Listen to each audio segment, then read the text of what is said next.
Raising Kanan Season 4 is returning this week after an unwanted one-week break that nobody asked for. They dropped some exclusive clips for episode 8, so let's get into it and see what we can expect. First look here, we see Jukebox, and we see some dude that has his hand on her arm. This is already a problem for me, because why are you putting hands on Jukebox for? Why are you putting hands on my shorty?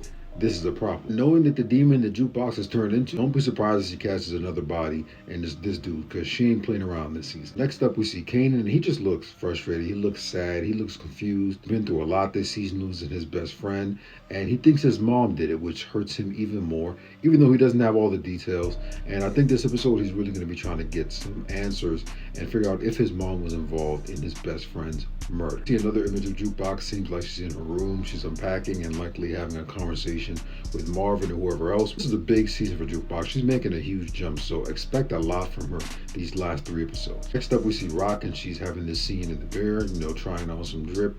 I gotta say, she got some of the best wardrobes drip in the entire show. Like, whoever does her clothes, they be on point with that shit. You see Rock again in the scene with Crystal, Kanan's girlfriend. And it's interesting because Rock made it very clear, like, we're probably going to run into each other again. So I'm very curious as to what kind of conversation they're having. What could they possibly be talking about? Maybe Kanan. And, now that Crystal knows that Kanan told her that Rock killed his best friend, how is she going to approach this meeting with Rock? Then we see another scene with Unique and Phil Russo. And, Phil Russo looks upset. He looks like he's telling Unique, like, you need to chill. You're probably making some mistakes. You need to fall back. Rock probably got her product this episode, right? She's going to be on the up and up.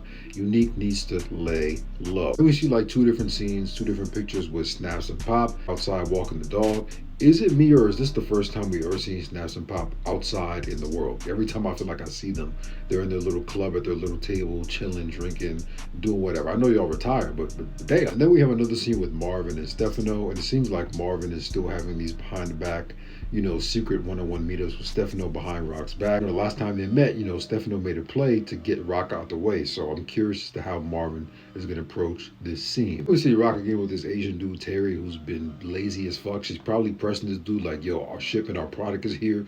You need to move this shit or you dead. We see another scene with Stefano having a drink, likely meeting with someone. This dude probably going to die this season. I'm not going to lie. He's making too many statements and remarks and demands. I don't think he's going to be around much longer, and I said this earlier in the season. We see Agent Garcia again after not seeing him for a couple episodes. We see him in one scene with Unique and another scene with Jukebox. It looks like he's pressing up on Unique, trying to get answers about Famous maybe, and also Jukebox. So let's see what happens with this guy. He's another dude that I could see possibly getting smoked. Let's find out on Raising Kanan Season 4, Episode 8 this Friday.